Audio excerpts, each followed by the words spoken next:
ഒടുവിൽ കെ.പി.സി.സി അധ്യക്ഷൻ കെ സുധാകരനെയും മുഖ്യമന്ത്രി പിണറായി വിജയൻ മാറ്റുന്നു.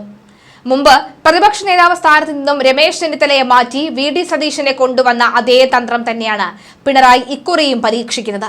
ഡൽഹിയിൽ ഇന്ത്യ സഖ്യത്തിന്റെ പ്രധാന നേതാവായ പിണറായി മനസ്സിൽ ചിന്തിച്ചാൽ രാഹുൽ ഗാന്ധി മാനത്ത് കാണും. ഏറെ നാളായി മുഖ്യമന്ത്രിയുടെ കണ്ണിലെ കരടായി സുധാകരനെ ഒരു പുൽനാമ്പിനെ വെട്ടിമാറ്റുന്ന വേഗത്തിൽ പിണറായി ഇറത്തുമാറ്റുകയാണ് ഉണ്ടായത്. ഇക്കാര്യം മുൻകൂട്ടി മനസ്സിലാക്കിയ കെ സുധാകരന്റെ അണികൾ അക്കാര്യം തുറന്നു പറഞ്ഞു. ഇന്നലെ എ.കെ. ആന്റണിയെ കണ്ട സുധാകരൻ പിണറായിയുമായുള്ള അഭിപ്രായ വ്യത്യാസവും സ്ഥാനമാറ്റത്തിന് പിന്നിലുണ്ട് എന്ന് അറിയിച്ചുവെന്നാണ് മനസ്സിലാകുന്നത്.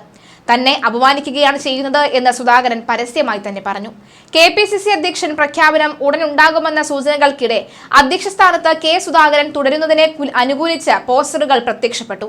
പാലക്കാട് ഡി.സി.സി ഓഫീസ് പരിസരത്താണ് സുധാകരൻ തുടരണമെന്ന് ആവശ്യപ്പെടുന്ന പോസ്റ്ററുകൾ പതിച്ചത്. പിണറായി അടിച്ചിടാൻ ഒരാൾ മാത്രം കെ സുധാകരൻ ഇല്ലെങ്കിൽ മേഞ്ഞു നടക്കും CPM. കെ സുധാകരനെ മാറ്റാൻ ശ്രമിക്കുന്നവർ LDF ഏജന്റുമാർ തുടങ്ങിയ പരാമർശങ്ങളാണ് പോസ്റ്ററിൽ ഉള്ളത്. കോൺഗ്രസ് രക്ഷാവേദിയുടെ പേരിലാണ് പോസ്റ്റർ പതിച്ചിരിക്കുന്നത്. കെ.പി.സി.സി അധ്യക്ഷ സ്ഥാനത്ത് നിന്നും മാറ്റുമെന്ന അഭ്യൂഹങ്ങൾ ഉയർന്ന പശ്ചാത്തലത്തിൽ ഇന്നലെ കെ സുധാകരൻ അപ്രതീക്ഷിതമായി മാധ്യമങ്ങൾക്ക് പ്രത്യേക അഭിമുഖങ്ങൾ അനുവദിക്കുകയും അധ്യക്ഷ സ്ഥാനത്ത് നിന്ന് മാറണമെന്ന നേരിയ സൂചന പോലും ലഭിച്ചിട്ടില്ല എന്നും അറിയിച്ചതോടുകൂടി കോൺഗ്രസ് നേതൃത്വവും വെട്ടിലായി. അഭിമുഖത്തെ വൈകാരിക പ്രകടനമായി വിലയിരുത്തിയ നേതൃമാറ്റം പ്രഖ്യാപനം മുൻ നിശ്ചയിച്ചതുപോലെ തന്നെ നടത്താനാണ് നീക്കം. കേരളത്തിന്റെ ചുമതലയിലുള്ള ദീപദാസ് മുൻഷിയുടെ റിപ്പോർട്ടിലും കെ.പി.സി.സി അധ്യക്ഷ പദവിയിൽ മാറ്റം വേണമെന്നാണ് നിർദ്ദേശം. അധ്യക്ഷന്റെ അനാരോഗ്യം സംഘടനാ സംവിധാനത്തിന് തിരിച്ചടിയാകുമെന്നാണ് റിപ്പോർട്ട്. കെ സുധാകരൻ ഉയർത്തിയ വെല്ലുവിളികൾക്കിടയിലും പുതിയ കെ.പി.സി.സി അധ്യക്ഷനെ പ്രഖ്യാപിക്കാൻ തിരക്കിട്ട നീക്കവുമായി AICC രംഗത്തുണ്ട്. പുതിയ കെ.പി.സി.സി അധ്യക്ഷനെ ഉടൻ പ്രഖ്യാപിച്ചേക്കും. ദില്ലിയിൽ തിരക്കിട്ട നീക്കങ്ങൾ നടക്കുകയാണെന്നാണ് സൂചന. ICC general secretary KC Venugopal Rahul ഗാന്ധിയെ കണ്ടു. കേരള നേതാക്കളുമായി രാഹുൽ ഗാന്ധി ഫോണിൽ സംസാരിച്ചു. നിലവിലെ സ്ഥിതിയും അധ്യക്ഷന്റെ മാറ്റത്തിലെ നിലപാടും നേതാക്കളോട് രാഹുൽ ആരാഞ്ഞു. ആന്റണിക്ക് തന്നെയാണ് മുൻതൂക്കം. എന്നാൽ ആന്റോയ്ക്കെതിരാണ് ഭൂരിഭാഗം നേതാക്കളും. സുധാകരന്റെ പരസ്യ പ്രതികരണത്തിൽ AICC നേതൃത്വം കടുത്ത അതൃപ്തിയാണ്. കെ സുധാകരന്റെ വെല്ലുവിളി പാടെ അവഗണിക്കാനാണ് AICCയുടെ നീക്കം. അധ്യക്ഷ സ്ഥാനത്ത് നിന്നും മാറ്റുമെന്ന വ്യക്തമായ സൂചന ദില്ലി ചർച്ചയിൽ രാഹുൽ ഗാന്ധിയും മല്ലികാർജുന ഖാർഗെയും നൽകിയിട്ടുണ്ട്. കെ സുധാകരൻ മലക്കം മറിഞ്ഞു എന്നാണ് നേതൃത്വം പറയുന്നത്.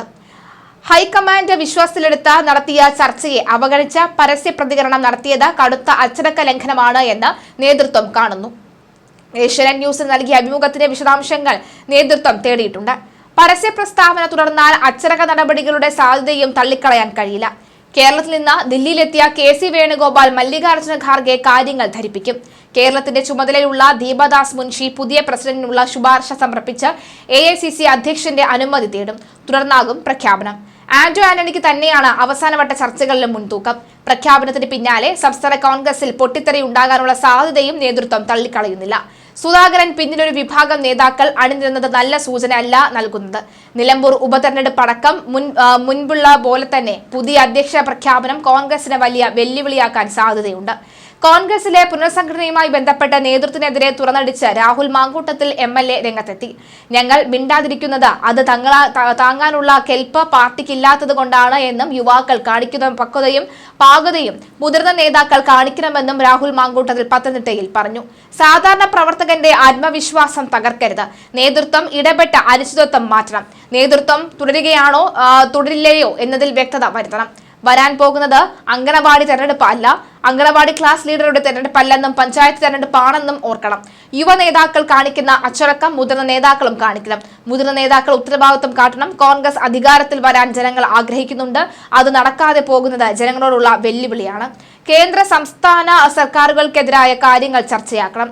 ഒരു നേതാക്കളുടെയും പേര് പറയാനില്ല. വെറും വാർത്തയാക്കാൻ വേണ്ടി വാർത്താ സമ്മേളനം നടത്തുകയല്ല. പുതുതലമുറ കാണിക്കുന്ന അച്ചടക്കം മുതിർന്ന നേതാക്കൾക്ക് ഇല്ല. പാർട്ടി പ്രവർത്തകരുടെ വേദനയാണ് പങ്കുവയ്ക്കുന്നത്. കെ സുധാകരൻ വലിയ ജനപിന്തുണയുള്ള നേതാവാണെന്നും കെ സുധാകരൻ കേരളത്തിൽ ഏത് ജംഗ്ഷനിൽ പോയാലും ആളുകൾ കൂടുമെന്നും രാഹുൽ മാങ്കൂട്ടത്തിൽ പറയുന്നു. അതായത് രാഹുൽ മാങ്കൂട്ടത്തെ പോലെയുള്ള യുവ നേതാക്കൾ സുധാകരന് ഒപ്പമാണെന്നാണ് മനസ്സിലാക്കുന്നത്. പിണറായി എതിർക്കുന്നവരെ ഒതുക്കുക എന്ന കോൺഗ്രസിന്റെ ഒരു പതിവായ ശൈലിയായി മാറിയിരിക്കുന്നു. ചെന്നിത്തലയെ ഒതുക്കി കയറ്റിയതിന് തൊട്ടു പിന്നാലെ എത്തിയ സതീശൻ ആരെയും പിണക്കാത്ത നോൺ അഗ്രസീവായ നിലപാടാണ് സ്വീകരിക്കാറ്. അതിനാൽ അതിനാൽ പിണറായിക്ക് ഉൾപ്പെടെ ആർക്കും സതീശനോട് ഒരു പരാതിയുമില്ല. ഡൽഹിയിൽ കടുത്ത പിടിയാണ് പിണറായിക്ക് കോൺഗ്രസിൽ ഉള്ളത്. MA ബേബിയെ പോലെയൊരു ജൂനിയർ അഖിലേന്ത്യാ സെക്രട്ടറി ആയതോടുകൂടി രാഹുൽ ഗാന്ധിക്ക് പിണറായിയെ ഒഴിവാക്കാൻ കഴിയാതെയായി. രാഹുൽ ഇപ്പോൾ ദേശീയ രാഷ്ട്രീയം ചർച്ച ചെയ്യുന്നത് പിണറായിയുമായിട്ടാണെന്നാണ് ചർച്ചകൾ. തന്നെ നിരന്തരം അവമാനിക്കുന്ന സുധാകരനെ മാറ്റണമെന്ന ആഗ്രഹം നേരത്തെ പിണറായിക്കുണ്ട്. ചെന്നിത്തലയെ പ്രതിപക്ഷ നേതാവ് സ്ഥാനത്ത് നിന്നും വെട്ടിമുറിച്ചത് മുഖ്യമന്ത്രി പിണറായി വിജയൻ ആണെന്ന് വിശ്വസിക്കുന്നവരാണ് ചെന്നിത്തലയുടെ വിശ്വസ്തർ. പിണറായിക്ക് രാഹുൽ ഗാന്ധിയിലും കോൺഗ്രസ് ഹൈക്കമാൻഡിലും അവർണ്ണനീയമായ സ്വാധീനം കാരണമാണ് ഇങ്ങനെ സംഭവിച്ചത് എന്ന് അവർ കരുതുന്നു. ഇതോടെ ചെന്നിത്തല ഒന്നും മിണ്ടാതെയായി. ഇതോടെ കോൺഗ്രസിന്റെ തകർച്ച പൂർണ്ണമായി. പ്രതിപക്ഷ നേതാവ് സതീശന്റെ ആദ്യ പത്രസമ്മേളനത്തിൽ തന്നെ അദ്ദേഹം സർക്കാരിന് തന്റെ പിന്തുണ പ്രഖ്യാപിച്ചത് ഒത്തുകളിയുടെ ഭാഗമാണ് എന്ന് എല്ലാവരും തന്നെയും തന്റെ മന്ത്രിസഭയും കഴിഞ്ഞ 5 കൊല്ലം മുൻമുലയിൽ നിർത്തിയത് ചെന്നിത്തലയാണെന്ന് മുഖ്യമന്ത്രിക്ക് അറിയാം. ഉള്ളതും ഇല്ലാത്തതുമായ ആരോപണങ്ങൾ കൊണ്ടുവന്ന തന്നെ പ്രതിസന്ധിയിലാക്കി അതിന് പണി കൊടുക്കാൻ അദ്ദേഹം നേരത്തെ തീരുമാനിച്ചതുമാണ്. സംസ്ഥാനത്തെ കോൺഗ്രസിൽ തലമുറ മാറ്റം വേണമെന്ന രാഹുൽ ഗാന്ധിയും നിലപാടെടുത്തുവെന്നാണ് പറയുന്നത് എങ്കിലും അതിന് അടിസ്ഥാനമായ തെളിവുകൾ അക്കാര്യം പറയുന്നവർക്ക് പോലും ഹാജരാക്കാൻ കഴിഞ്ഞിട്ടില്ല. സംഘടനാ ചുമതലയിലുള്ള ജനറൽ സെക്രട്ടറി കൂടിയായ KC വേണുഗോപാലിന്റെ നിലപാടും VD സതീശന് അനുകൂലമായി. തീരുമാനത്തോട് ലീഗും പരോക്ഷ പിന്തുണയാണ് അറിയിച്ചത്. ഇതിന്റെ എല്ലാം അടിസ്ഥാനത്തിലാണ് അന്തിമ തീരുമാനം വന്നത്. ചെന്നിത്തലയ്ക്ക് വേണ്ടി ഉമ്മൻചാണ്ടി സമ്മർദ്ദം ശക്തമാക്കിയപ്പോൾ ഉമ്മൻചാണ്ടിയെയും രമേശ് ചെന്നിത്തലയും നേരിട്ട് കാര്യങ്ങൾ വിശദീകരിച്ച് സാഹചര്യം ബോധ്യപ്പെടുത്തുന്നുണ്ട് എന്ന് AK ആന്റണി രാഹുലിനോട് സോണിയോടും പറഞ്ഞു. അവസാന നിമിഷവും ചെന്നിത്തലയ്ക്ക് വേണ്ടി മുതിർന്ന നേതാക്കൾ സമ്മർദ്ദം ശക്തമാക്കിയിരുന്നു.